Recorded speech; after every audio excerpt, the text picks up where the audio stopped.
if you save your receipts. Right in there, buddy. And you hang on to them and take them back and just say, man, I ended up not needing it. Whatever. You don't want to lie, but you take it back. But fun fact about Walmart. So I grew up in a really small town, and Walmart was all we had to do, literally. Friday night, if football season wasn't going on, we went to Walmart. And I always thought I would find my spouse in there, and I did not. Thank God, right? But we'd go into Walmart. I love walking around in Walmart and just get a lot of material, people watching in Walmart. But I notice things. How many of you in here know what Pioneer Woman is? Anybody heard of Pioneer Woman? Oh gosh, you're those people. Okay, I better be careful with this. So Pioneer Woman, for those of you that don't know or were just embarrassed to raise your hand, Pioneer Woman is a lady that has developed this line of dishes and cookbooks and recipes, and she went really viral with all of her farm living, all right? And so she has really unique, very pretty patterns. Ladies, can you attest to that? Right? They're really pretty. Flowery. Oh, they're so pretty. My wife has all of it. My mother-in-law has all of it. And it's all these different designs. I kid you not. I'm not making this up. I was walking through Walmart the other day. Pioneer Woman has released a clothing line that matches the dishes. I'm not making it up. You go to Walmart. You go when you leave here. I don't know if the one in Conroe has it because it's more sophisticated than the one I grew up in. Actually, no, it's not. If you're bougie, you go to Montgomery. All right, that's where you go to Walmart because if you don't want to die, you don't go to Walmart Conroe, right? And so you go to Walmart when you leave here and you look, they have it. I'm not even making it up. And I was like, man, nothing screams Southern woman like a woman that matches her casserole dish to her dress, right? I mean, when I grew up, you'd go to church potlucks. How many of you have ever been to a church potluck? Amen. That is a gift from heaven above right there, potlucks, most of them.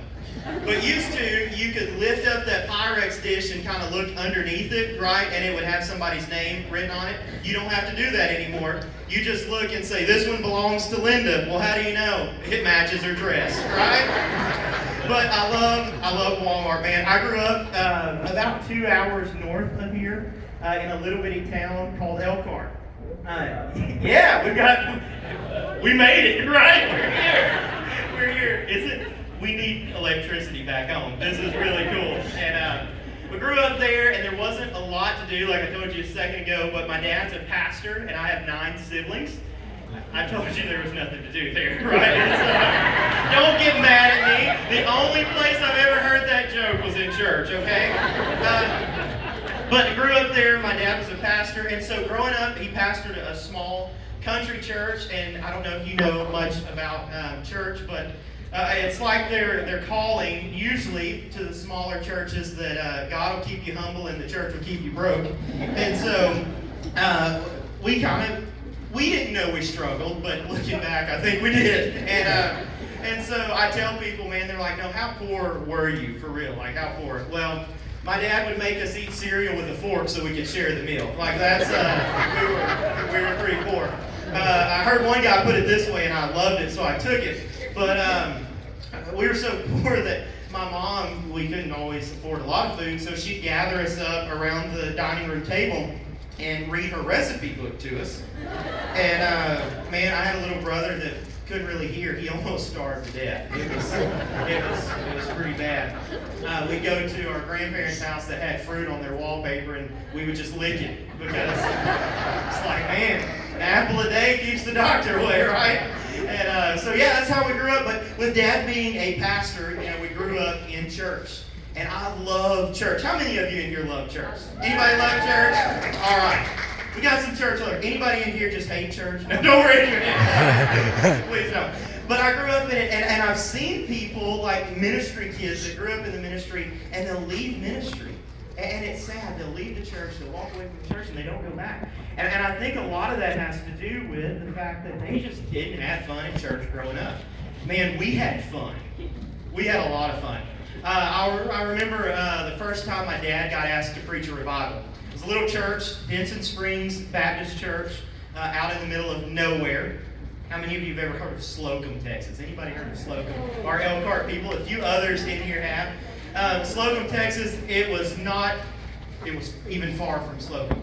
How many of you ever heard of Dallas? Anybody know where Dallas is? Okay, it's nowhere near Dallas. It's out in the middle of nowhere. And so, I remember this building just being absolutely packed, which was all of probably 47 people.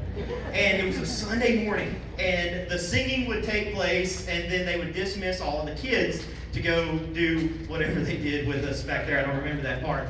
And so music was over, and me and my brother get up, and we're walking down the center aisle, and the door was like over here. So say that this door over here is where they sent all the kids, and he goes that way, and I go this way.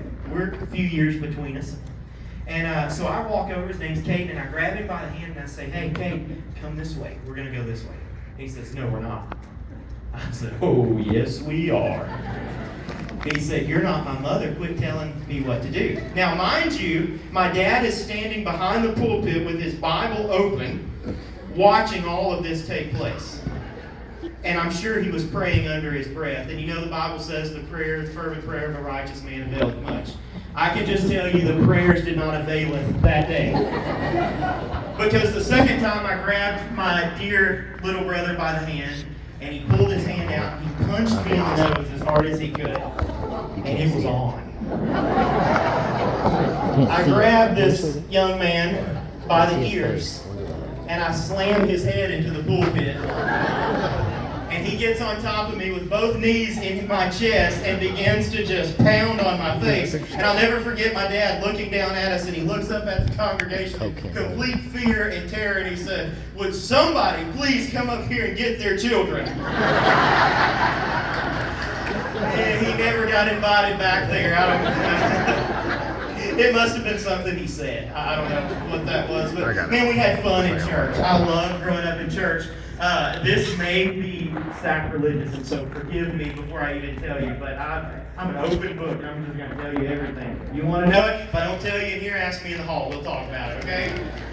But in this little church my dad pastored, we ran, 50 to 60 people on a Sunday morning on Easter. That was a big day for us.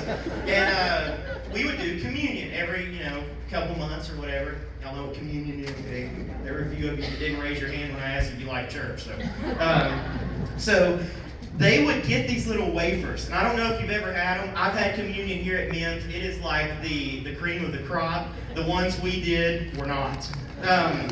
They were these little bitty squares, little tiny squares.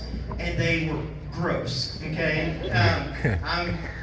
Never mind, I'm not even going to say that. But they were so nasty. They tasted like you were eating chalk. Now, I've never eaten chalk, but that's what I would imagine it to taste like. And so we found out, my brothers and I found out where they stored the communion cookies and the grape juice. And I'll tell you where, because if you're ever there, you can go look, because I'm sure there's still some there from 2005. They kept them in the bottom drawer of the nursery refrigerator in the back of the church. Well, we would go up there with my dad when he would study or whatever, and we just had free reign of the church all day. Yeah. A little oversight on my father's part. Well, we were starving because the only thing that was in there were pickles from 1947 in the refrigerator, and so that was not a meal.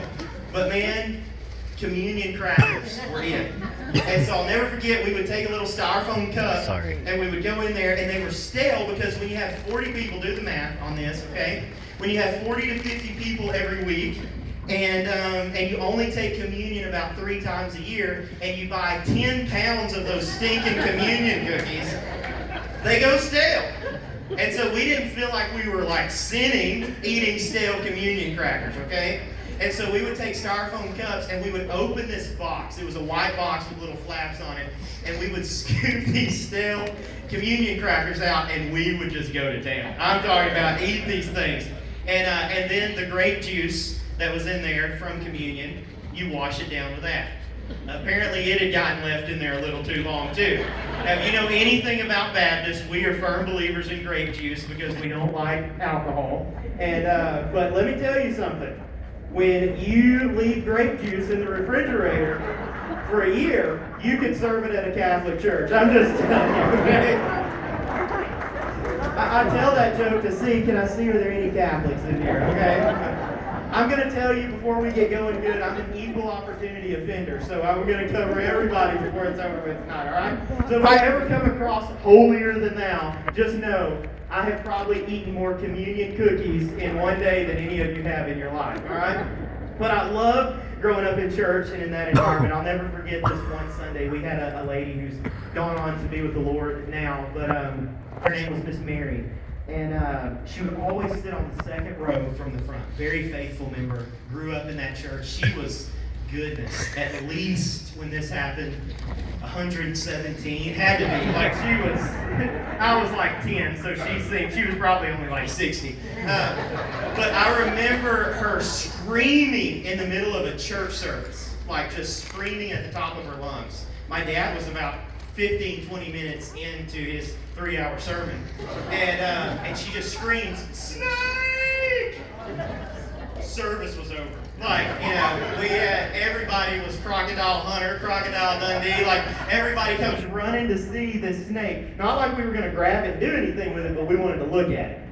And we get there, y'all, and I kid you not, it was like an 8 to 9 inch long earthworm. And it's just flopping around on the ground between her legs. Listen, I joked with you about her age. At this time, she was probably 78 to 83 in there. This woman levitated out of the pew with both feet in the air. Her little blanket, because if you grow up in a small church, you know where these ladies sit because their blanket marks their spot. Her blanket flies off the back of the pew, her wig slides backwards, and both feet come up in the air, and we had to round up the snake. Listen, we became known as the only church in the community that would handle snakes. Like that was, that's what we did. But man, I loved growing up in church, and it was a lot of fun. But I told you a second ago I had a big family, and I loved growing up in that too. I'm the oldest of 10 kids. So my baby brother just turned 11. And I'm 29. I turned 29 in August, so there's a large gap there. It was funny because there's about 3.5 years between me and the second child, and then they come out like Star Wars every other year after that.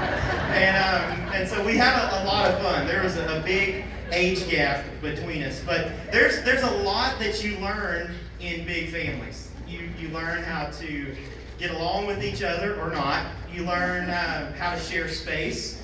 I had kids that were friends of mine that had their own rooms. And I was like, your own room? Okay. Wow, are your parents rich? Like, I mean, it was just crazy to meet somebody that had their own room because there were like 7 of us in one room, and we shared everything. And so growing up in a big family, I mean, there was a lot going on, but I'll never forget when we moved down here to Conroe, you have something on I-45 that I thought was called a HOV lane. Apparently, you don't say HOV. I was telling somebody about that. I'm like, yeah, traffic was so bad, even the HOV lane was backed up. Like, what? Like, yeah, it was bad. I'm learning a lot since I moved down here. Somebody asked me if I like hibachi, and I was like, hibachi? What in the world is hibachi? Like, I don't speak that language. And they're like, well, dude, it's like where they cook the food right in front of you, and you get to watch them. I'm like, bruh, I've been to Waffle House. You never just sat there. But back to the HOV lane, I realized what that stood for, and that stands for, who knows? Anybody know what it means? High occupancy vehicle. Like, wow, it's pretty cool. So I'm thinking, oh, this is for like school buses, church buses, stuff like that. No, high occupancy vehicle is just considered high occupancy for 2. I'm like, let me tell you about a high occupancy vehicle. My parents had a 1999 GMC Suburban, y'all, with 12 people in it. I hope there's no highway patrols in here tonight. I kid you not. I'm not making this up. I can't make this up. When we started growing, because my parents took that verse, be fruitful and multiply, very seriously. That is my dad being a pastor. That's his number one church growth tactic. Just make more.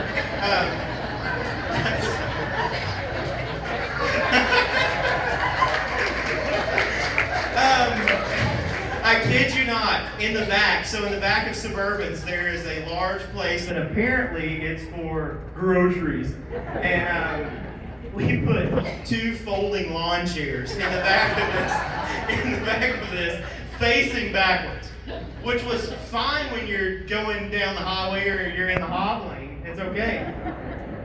But when you're in line at McDonald's, oh no, and there's somebody right here, it's a little awkward. And so we came up with this idea that we thought was foolproof. We just thought when people pulled up right behind us, we would just close our eyes. And if we couldn't see them, they definitely couldn't see us, right? I'll never forget, we're in Nashville, Tennessee, and we're in this setup I just told you about. And my dad runs a red light and was not wearing a seatbelt. And y'all probably think, golly, is your dad a felon? Like, you're gonna agree. He's not. He runs this red light. Well, this motorcycle police officer pulls us over, downtown Nashville. And he walks past the window, and the lawn chairs were not in there. There were 3 of my siblings laying like sardines in the back, just like this. And my mom said, "Oh, so help me God, if you put your head up and he sees you, you're all getting a spanking. Lay down and close your eyes." Okay? Close your mouth. And so he walks up, and we had a bench seat in the front as well.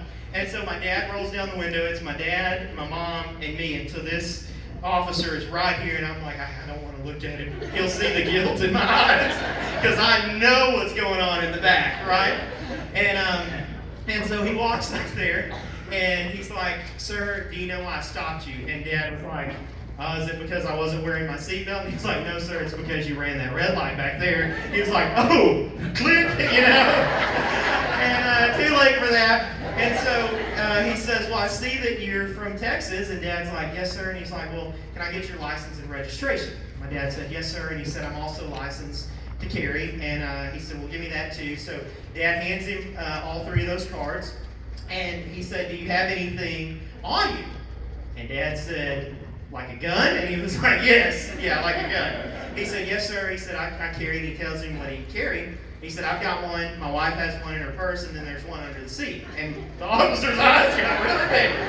And so Dad said, he didn't hand him the registration card. He said, "Judd, can you open the glove box and get the registration card?" And I'm like, "Yes, sir." I reached for the latch, and Dad said, "Oh, by the way, there's also one in the glove box," just before he opens it. And the officer looks at me and he says, "My goodness, man, what on earth are you scared of?" And Dad said, "Nothing." Not a thing. And by God's grace, he gave my dad a warning, and he said, "Man, buckle that seatbelt, quit running red lights, and y'all have fun while you're here. And by the way, those kids in the back probably need to be in a seatbelt." Oh, it was a lot of fun. But the crazy thing is, like with me being 29 and my baby brother being 11, there's a lot of things that change in my parents. And they have grandkids now. We have 3 children, my wife and I. And then my brother has a few, and my sister has one. And so Christmas is a lot of fun at our house. It looks like this. I mean, it really does. And yeah, it's like, man, you get people's phone number and address because it's like, man, I haven't seen you in forever, you know? It's your brother. And so, yeah, there's a lot of stuff that changes, but now that my parents are grandparents, they're really soft. Like, there's just a lot of difference, and it just, anybody relate? I see some heads shaking. Anybody relate? Like, I feel like this. Like, I was raised almost in a concentration camp, and my little brother is on a Disney all-inclusive cruise, right? I mean, I'll give you an example. So, my mom homeschooled all of us, and so I always had a bad attitude and a smart mouth. I know you don't believe that, but I did. And so I complained one day about doing school. I was like, I don't want to do school. I'm not going to do school. I was probably 13 or so. And she's like, you're going to do school. And I said, no, I don't want to do school.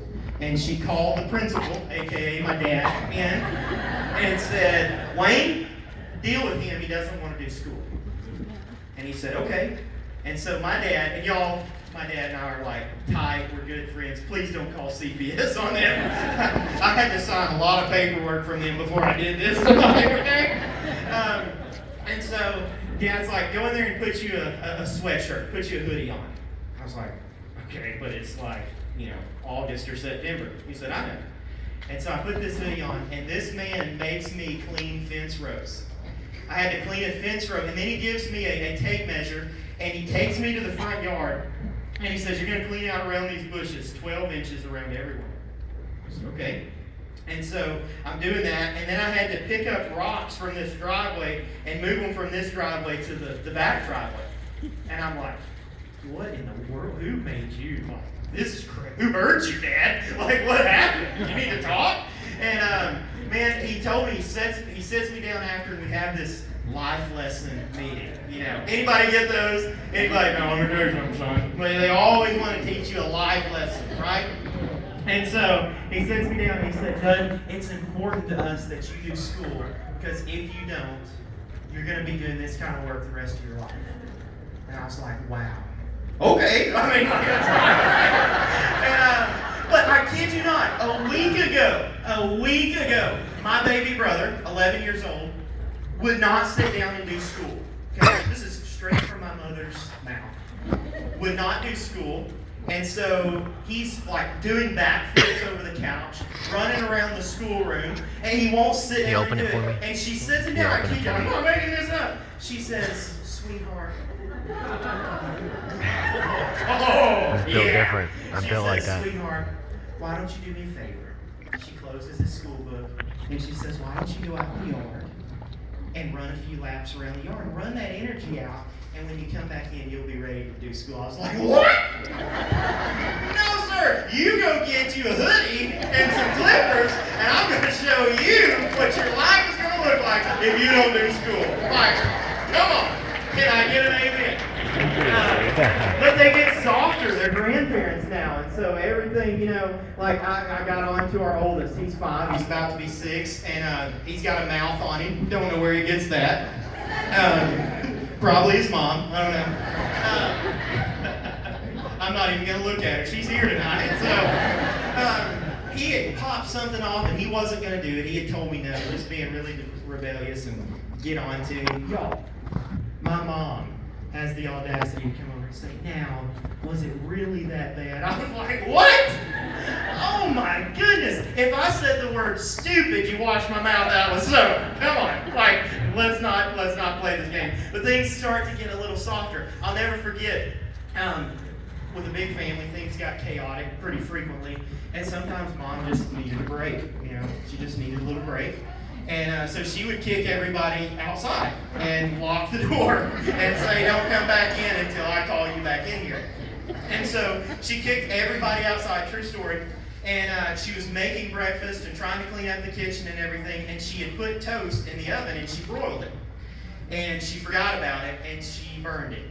And so she goes over to the door and she unlocks the door and she takes this pan and she just slings it, burnt toast, out into the yard. There it is. Can you do me a favor? I kid you not, y'all. Can you get those 2 pink cotton candies behind you at the end of the table? I need to hold my phone. WrestleMania happened at the revival with. He gets a piece of toast and he walks up and he knocks on the door. And he has this just look on his face. Like Orphan Annie. I mean, he's just looking at Mom. And she opens the door, and with just a single tear running down his face. Like, that one tear, like somebody littered on your land. She opens the door and she says, what?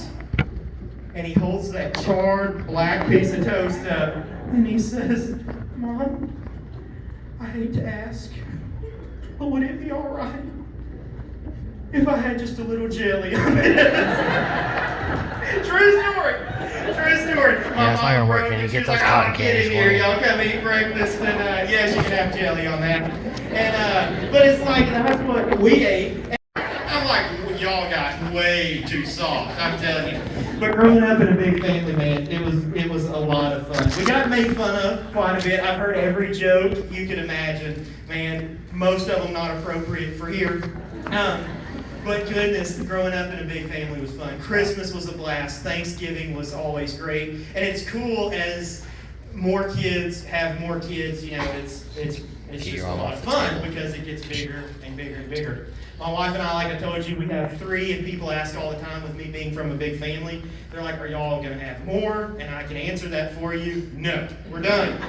We're done. And so usually the follow-up question is, well, are you, what about adoption? Have you considered adoption? Yes, absolutely we have. We just don't know who would take it.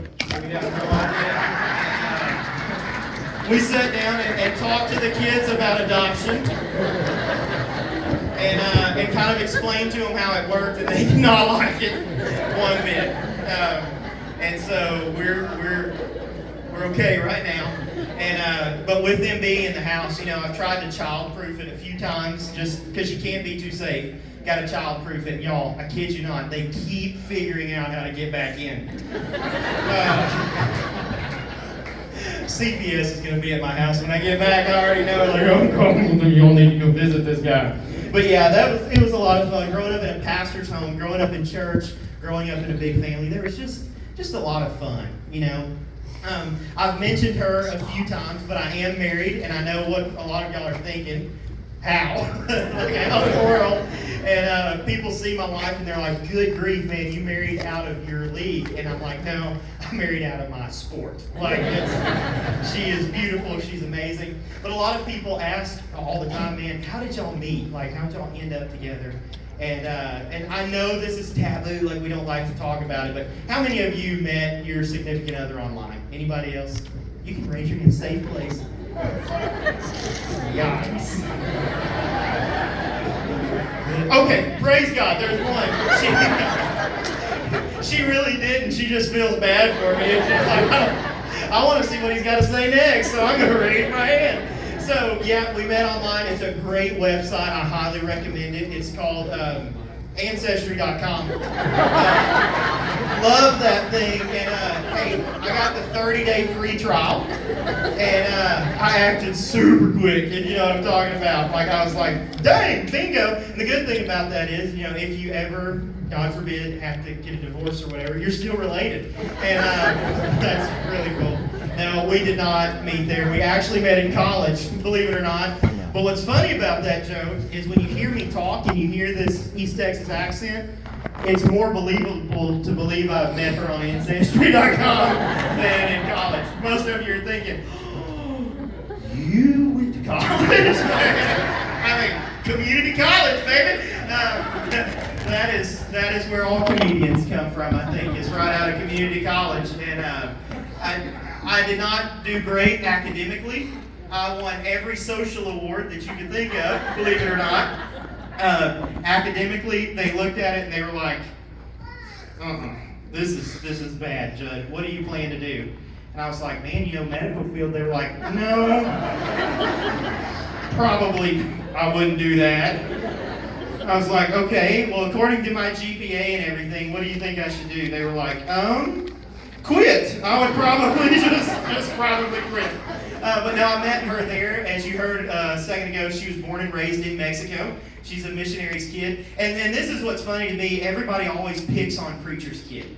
They're like, oh, those preacher kids, they're the worst. Preacher's kids are bad. I've heard it my whole life. Preacher's kids are bad. And then second place is always the deacon's kids. And it's a rivalry. Like, deacon's kids and preacher's kids, we're rivals. I mean, we are like Texas and Oklahoma, Willis and Conroe. I mean, it's pretty bad. But I would challenge that, and I think missionaries' kids are the worst. Because, no, hold on, don't tune me out.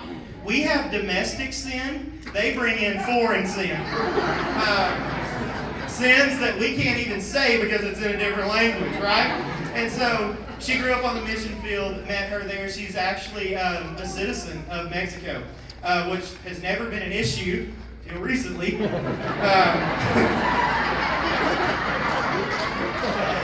Oh, man. I told you, We gonna get everybody. I'll kid you not, after things changed, we'll say that, she walked in the room and I was packing up a suitcase and she was like, "What are you doing?" And I was like, "Well, just in case, you know, I just want you to be ready." And she was like, I got slapped for that one. And she asked me, she was like, that's me. I said, "No, we need to make a deal. If they show up, just if. Please tell them you're from Cancun, because when we come visit, it's going to be vacation, all right? And I promise we'll visit often, especially if you go there. Like, make sure you get a nice place, so when we come down there, it'll be fun." But no, she grew up there, and we pick back and forth a lot. When we met in college, I had my own taxidermy business, actually. And with English being her second language, she had never heard of taxidermy. And she didn't tell me till after we got married. She thought I was a CPA. She thought I did people's taxes. I was like, "You've obviously not seen my GPA. I mount dead things. That's what I do." And so I just let her believe that and won her over, and then there was no going back. But people often ask, they're like, "Man, what did she see in you to marry you?" And I'm like, "Citizenship." She did. She saw that, and she was like, "Bingo!" And I told her, I was like, "Hey, I will give you my green card." I just did not tell her it was to O'Reilly's. And so she ended up marrying me by God's grace, and so we have a lot of fun with that cultural difference. But what's really funny is I grew up always telling my mom, no joke, I'm not making this up, I told her I wanted to marry a Mexican woman when I grew up. And so I did. Like, I told my mom, I was like, "Mom, I got the best of both worlds. I get the amazing food that she learned how to cook growing up in that culture. And, man, the decor of our house looks straight up like a white chick from the Woodlands." I mean, we get both going, but we've always kind of, some of you are like, "This is really uncomfortable in here right now." It's going to get worse, don't worry. But I'll never forget, and this is, you can ask her, confirm this with her. On our honeymoon, we're going to Tennessee. Isn't that where we went on our honeymoon? No, I'm just kidding. We're going to Tennessee, and we crossed the Mississippi River there in Memphis, and which never made sense that Mississippi River went through Memphis. I would just call it the Memphis River, but you know, didn't graduate geography school. And so we're going across it. Well, me being Mr. Funny Man that I am, I would swerve over to the side, you know, and she'd panic. She'd be like, "What are you doing?" I'm like, "Oh, look at the water. Look at the water." She didn't like that. She'd scream and smack me and say, "Judd, stop. Please stop. Stop doing it." And I'm like, "Why?" She said, "Because I can't swim." And first of all, if you fall 300 feet, I don't think you need to worry about swimming at that point, right? And sometimes there are words that just come out that should not come out. You know, there are inside words and outside words. And this was definitely an inside word that just popped out. And I said, "What do you mean you can't swim?" She's like, "I can't. I never learned how to swim." And I said, without even thinking, "Then how in the world did you get to Texas?" Oh, man. And she still stayed, man. That was really sweet of her. And, so yeah, we've talked about. I kid you not. Just last week we were telling our story to somebody and just trying to encourage them, and told them that. And this is extra. I didn't even plan to tell you this. But we're telling this story. And they're like, "Wait, so you're really raised in Mexico?" She's like, "Yeah, born and raised. I have dual citizenship now." And they were like, "Well, how many kids do y'all have?" And we told them, and they were like, I kid you not, they literally asked us, "Are they anchor babies?" And we kind of laughed, and we get in the car, and Amanda looked at me, and she said, I was thinking, oh, she's going to be offended, and she said, "Judd, can I ask you a question?" I was like, "Sure, honey, anything. What is it?" She's like, what's an anchor baby?" And I was like, "Oh my goodness." So we talked about that. But man, marriage is so fun. I've learned a lot being married. How many of you in here are married? Awesome. All right. Well, let me just come sit next to you for a second and tell you, man, there's a lot of differences that marriage has pointed out to me between men and women. Right? Like, I know the whole gender fluidity thing right now is all in a mess or whatever. I still believe there's two. But there's a lot of differences, and it's so cool to me that God uniquely designed us to be different. And where one is different here and the other is different here, we complement each other, right? Isn't that's really, this is yes, this is no, okay? You can agree with that. You're like, he set me up. I know it. What's he going to do? But there's a lot of differences. For example, we have pillows on our bed. You know where I'm going with this, don't you? That have never been slept upon. They're decorative. And don't you dare even think about sleeping on them, right? Some of these ladies are in here like, yes, girl, I know what you're talking about. And you've got 47 pillows on your bed, and you're only going to sleep on 2 of them, right? And that logic does not make sense to me. Like, give me one pillow that's, come on, guys, can I talk to y'all for just a second? Those pillows, man, when you get them broke in and they start to turn yellow, right? And they have, this is going to be so gross, they have your smell, they have, like, where your head lays in it, it's just perfectly rounded, and then our lovely wives decide, you don't need that anymore. And it's like, man, I would have rather you chopped off my right arm than get rid of my good pillow, right? But we've got, not really. You've got 47 pillows on the bed, you only sleep with 2. That's just a difference, right? A couple weeks ago, she walks in, I was cooking something on the stove, and I needed a rag. Like, I'm looking, the napkins were gone, or the paper towels, I'm looking for a rag. And just in the nick of time, she comes in with 2 hand towels. Beautiful hand towels. Pumpkins all over them. Beautiful little hand towels. And she hangs them over, the handle on the stove? She hangs them over the handle on the stove. And I go to reach to wipe chicken grease or something on these. And she turns around, like she had hung them over there, and she looked at them. Ladies, y'all do this. Like, she hangs them over. Like, she hangs them over this little thing. And then she'll stand there.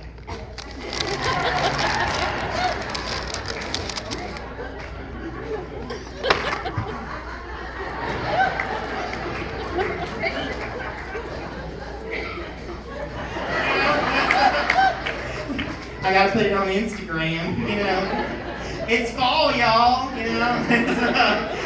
Happy fall, y'all. Everything pumpkin spice. I never had a problem with pumpkin spice, okay? It's not terrible, it smells good.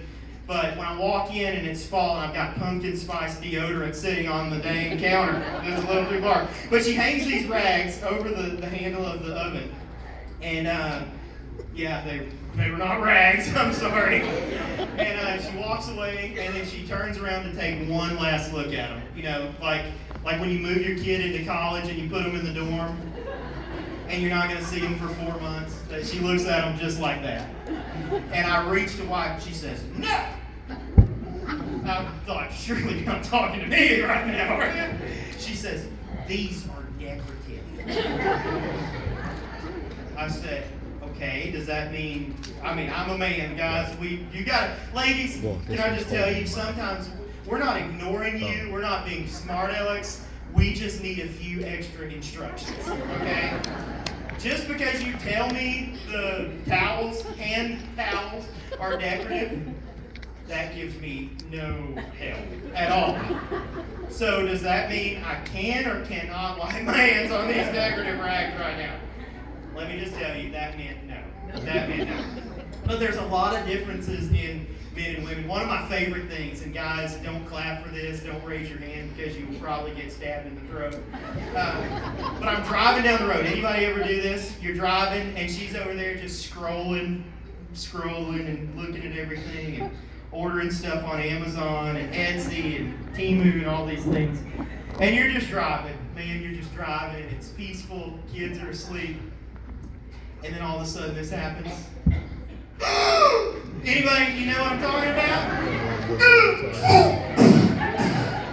You run off the road, run out of the Hav lane.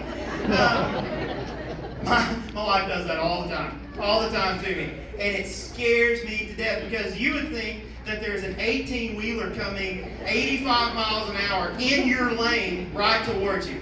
And you've only, by that indication, that translates to me, you have about 4.9 seconds to live, right? Unless something drastically crazy changes. And it never fails. What? Look who got engaged!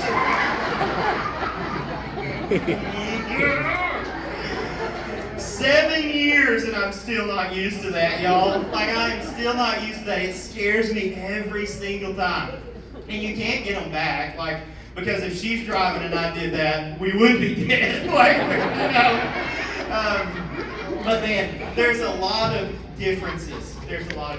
And I love that because it's what makes us unique. And it's what makes us just who we are. And it's what makes marriage work, It's really cool. But she has been my partner in crime. She has been just there for me and walked beside me through thick and thin and through church and different stuff. And I want to ask this question real quick. I meant to ask it a second ago. We were talking about church. And I want to see, just real quick, I should have set the stage with this. But how many different denominations do we have represented in here, I wonder? Shout it out. Let's see. If you're Baptist, raise your hand real quick. Oh, okay. All right. We have any Pentecostals in here? All right. Okay. All right. What else? We have, just shout out your denomination real quick. Oh, non-denominational. Hey. We could have a lot of fun with this one, couldn't we? Non-denominational, they're just Baptists that think they're better than everybody. Oh man, we just don't know what we believe. So no. She's the only one. Our pastor wears skinny jeans and drives a Tesla. That's what Oh man, I'm sorry. Please don't tell your pastor I said that. Non-denominational, that's fun. What else? Anybody else?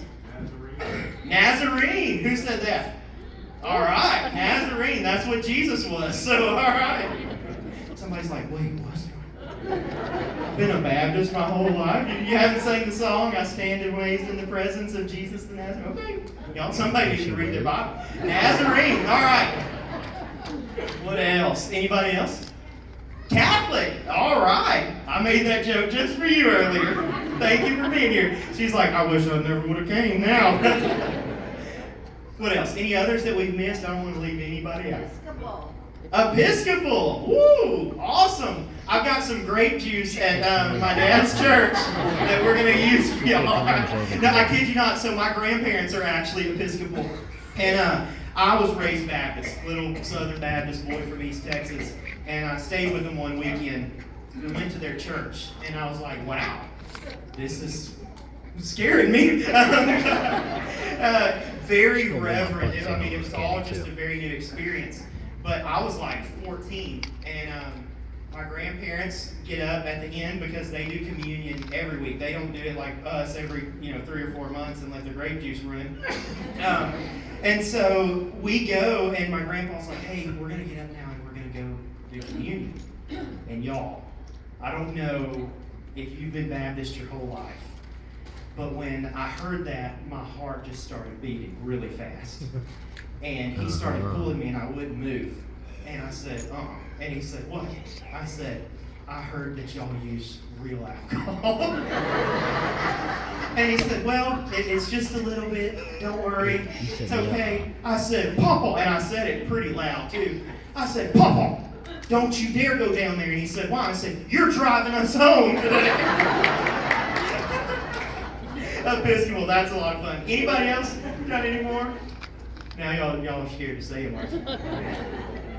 Man, I love church. Church is just fun. We can come into a place like this and just talk and laugh. And hey, who would agree laughter is the best medicine? We live in such a politically, racially, religiously divided world that it's so cool that we can come together and we can laugh together and we can just laugh at each other, right? Like we can just laugh at each other. Listen, if you can't laugh at anything, laugh at the Baptist, okay? There is plenty to laugh about. But growing up in this world, man, I would read Bible stories and I guess I knew as a kid, like young that I wanted to do something like this because I would always read it from a different angle. Like, for example, how many of you in here know the story of Cain and Abel? Y'all know that? Okay. First death in the Bible, Cain kills Abel. He's jealous, he was hateful, and he kills Abel.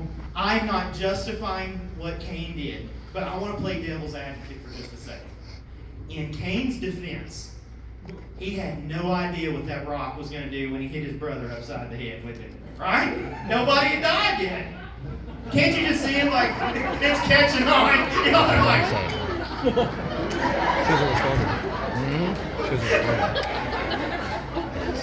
oh man, some of you need to just go home tonight and just start reading that Bible. Just open it up. It never hurt anybody. Just read it. You'll come to church, man, Sunday morning and be like, man, I got so much out of church this week. Why? I read my Bible. But man, Cain had no idea. Nobody had died up to that point. They get kicked out of the garden because Adam and Eve had sinned. And so they go out there and Cain gets jealous and he hits him in the rock. Now, I know in the head with a rock. I know from having siblings, anytime you hurt the other one, your first response is not, are you okay? What happened? You're bleeding out of your forehead. It's this. Please don't tell Mom. Oh, please don't tell Mom. Please don't tell Mom. You are going to be, hey, look at me. Stay with me.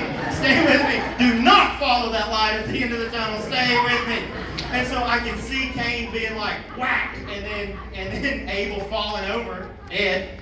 And Cain being like, man, hey, we're cool, right? Like, hey, Cain, Abel, hey, what, dude, wait, okay, this is not funny anymore, Abel. Hey, when you come to, please don't tell Mom, please. I mean, in his defense, nobody had died. But I read things and I'm like, man, I think about them in a different way. Here's another one. You know the story, Abraham, Isaac, and Jacob, right? Jacob, the deceiver, the Bible calls him. That's what his name meant. Well, he goes and he meets his future father-in-law, but he falls in love with Rachel, right? You know, beautiful love story. He's like, oh man, she's beautiful. I want her. I want to have a family with her. So he goes to the father-in-law and says, I want your daughter's hand in marriage, right? And he says, great. And so they plan the wedding, you know, they book the venue. They fight over flower colors. Wait, I'm just thinking about my wedding. Never mind, I'm sorry. And so they get married, and can't you just see, Jacob, because for those of you that have already admitted you don't read your Bibles, let me just tell you what happened. He takes the veil off that night after the ceremony's over, and he didn't have Rachel. He had her ugly sister, Leah. And you say, oh, that's just... I see the ladies like, everyone's beautiful. Like, you know, Leah was not, okay? And here's the proof. Because that man was willing to work 7 more years to get the pretty one. Now, let me just... How ugly? How ugly you gotta be. My oldest child is not even 7 yet, y'all, and it's just been long and hard raising him. Can we just have a moment for a second? He's not even 7. And that's almost the time it takes for a doctor to get their degree to operate on you. Like to cut into your skull. And Jacob was willing to work 7 more years to marry the pretty one. Like, that girl, we had a phrase growing up, and we would say, not about anybody in particular, obviously, but that individual is ugly as homemade soap. And if you've never seen homemade soap, I guess it's ugly, I don't know. But she had to be. But I'm thinking, man, what did that do for her self-esteem? Like, hey, honey, can you just take today off and not go into the office? Nope. Like, I'm going because why are you going into the office? You just take a day off. Because have you looked in the mirror lately? Like, oh, you can just sense the tension. Like, oh man. But I love to look at it from different angles, and you can read these Bible stories, and it's fun. Like, it brings it to life for me, and I love that. But we are in the process of raising these 3 kids that I told you about, and man, they're different too. We've got 2 boys and a girl. And it's so crazy. Like, our boys, we have the oldest who's 5, and then the second one who's 4, and then we have a little girl who is like the doll. She is so precious. And she's 1. She just turned 1. And I see the difference. So it starts at a young age. Like, it doesn't take marriage to reveal the difference in men and women, right? Like, we're different from birth.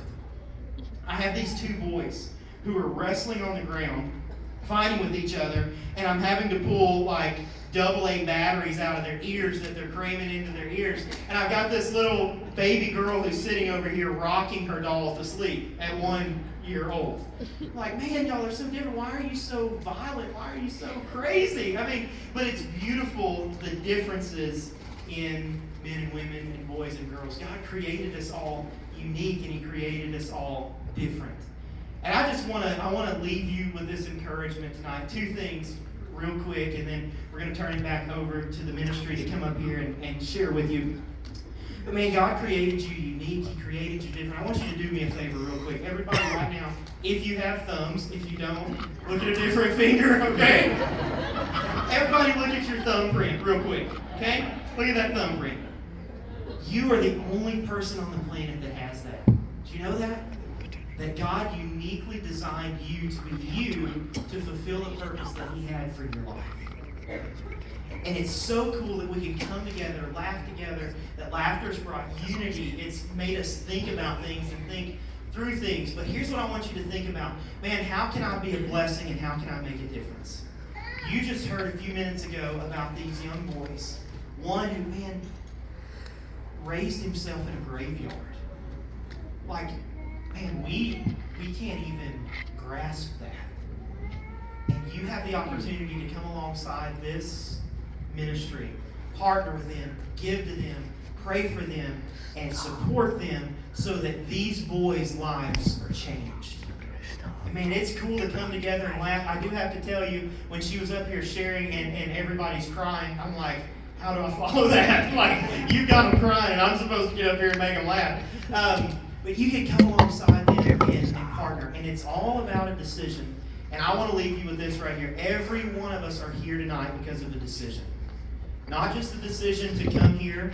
Not just the decision to buy a ticket. Not just the decision to stay, even after you probably wanted to leave. And some of you are looking, thinking, where can we get a refund for this?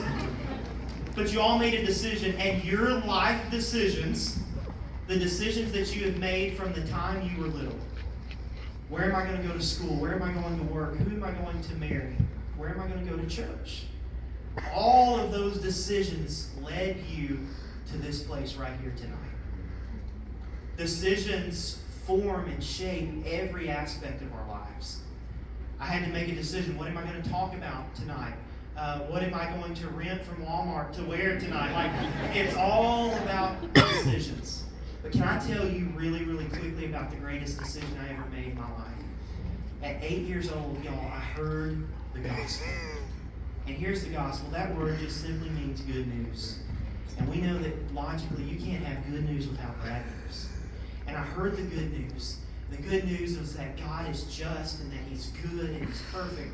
And He died a death on a cross that I deserved to die. You say, man, that's not good news. In light of the bad news, it is. Because you see, the bad news is that Bible says, for all have sinned and fallen short of the glory of God. And it says that the wages or the payment for that sin is death. Not just a temporary close your eyes and cease to exist, but an eternal death and separation from God for all eternity. But 2,000 years ago, Jesus Christ came and was born of a virgin, and He lived a perfect, sinless life. And at 33 years old, y'all, He went to the cross. And the Bible said nobody took His life. He literally laid it down. And He was beaten unrecognizably, and His hands were stretched out on that cross. And somebody asked one time, how much did Jesus love us? And the answer was this. And He hung on that cross, and He died. He wasn't in soul sleep. He wasn't in a coma. He died. They stick a spear in His side, blood and water flows to prove that the man on the cross was dead. And they put Him in a borrowed tomb. Do you know why that tomb was borrowed? Because 3 days later, He wasn't taking up residency there anymore. and the power of God rolls that stone away, and he walked out of that tomb, and he defeated death, hell, and the grave. And the Bible says that if any man would call on the name of the Lord, then he would be saved. And I want to tell you that at 8 years old, I heard that, and I heard about my sin in contrast to the cross, and that while I was a sinner, Jesus died for me, and that I wasn't a good person that needed to be made better. I was a dead person that needed to be made alive. And that God, who's rich in mercy, reached down to the bottom of the ocean and snatched my rotten, stinking corpse up off the floor of the sea. And he gave me new life. And I'm here to tell you that the greatest decision you could ever make is not who you would marry, where you would go to school, where you're going to work, where you're going to invest your retirement, what you're going to do during retirement, where you're going to go to church. Those are all massive decisions. But ladies and gentlemen, the greatest decision that you could ever make in your life is a decision to follow Jesus. Amen. A decision to say, Lord, I am a sinner. I have sinned against you. You are perfect and I am not. And I am placing my faith and trust in you, because the Bible says that Jesus is the way, the truth, and the life, and nobody gets to heaven except through him. And so, dear friend, I want to tell you tonight that the greatest decision you could ever make in your life is to follow him and to give it all to him. Here's what I want to do. This may be an odd way to close a comedy show, but I'm going to do it. I'm going to ask you to bow your heads and close your eyes, and I'm going to pray. Hey, I'm a full-time pastor, okay? You can't close an event out like this any other way. I'm going to pray, and I'm going to pass it off to the ministry. Father, I thank you for this group of people tonight. Lord, I thank you for what this ministry is doing and the difference that it's making, the lives that are being changed day in and day out. Father, I pray that you would just pour innumerable amounts of blessings out on this ministry. God, that those boys would see you through this ministry. God, I thank you for what the board is doing. God, that they are a prayerful board, that they make no decisions before they hear from heaven. God, I pray that you would bless each and every person here tonight. God, if there's one person here this evening that doesn't know you, God, that they've not made the decision to follow you, God, that they would give all they've got of who they are to all of who you are, and say, Father, my life is in your hands. I am not my own. I belong to you. And that they would make it right this evening before they leave. God, protect everybody that's here. I ask that you would just guide them as they go home. God, put somebody in our lives this week to tell about you, and we'll give you the praise, the honor, and the glory. In Jesus' name we pray. Amen. Hey, I'm Judd Frazier. That's my time tonight. Thank y'all.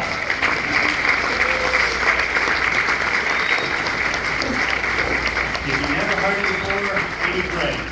Thank you, Pastor Judd. Greatly appreciate it. This is just a start, and honestly, you can say you were at the first comedy show that Pastor Judd ever put on. So, that's y'all. So, I do believe our Father has great things in store for Pastor Judd and his comedy career, if you want to say that. So, I do believe that. I'm just thankful that God brought him into my life, and I'm just humbled by that. So I do want to talk a little bit. He covered some things, but on your table there's some envelopes there, donation envelopes. It would be greatly appreciated if you find it. If you don't have a check or cash or whatever, there's a QR code there. If you want to make a donation online, you can do that. If you bought your tickets online, you kind of saw the website. The whole intent here is to try to maintain this mission that we have with these boys. And again, like I said, we're trying to change Haiti one boy at a time. And, I was going to start a joke before he got up here. Everybody's trying to leave Mexico, and we're trying to get our boys to Mexico. So I'm not the comedian that judges. So, but seriously, anything will help us to get these boys there. I cannot thank Jennifer enough of what she has done, to what God laid on her heart to do something for these boys. And Max, she didn't say this, but Max said, because she asked when they went down there in 2018, what do you need? And he said, water. And she said, fine, I'll be back. Well, that's what everybody says, but we know you won't be.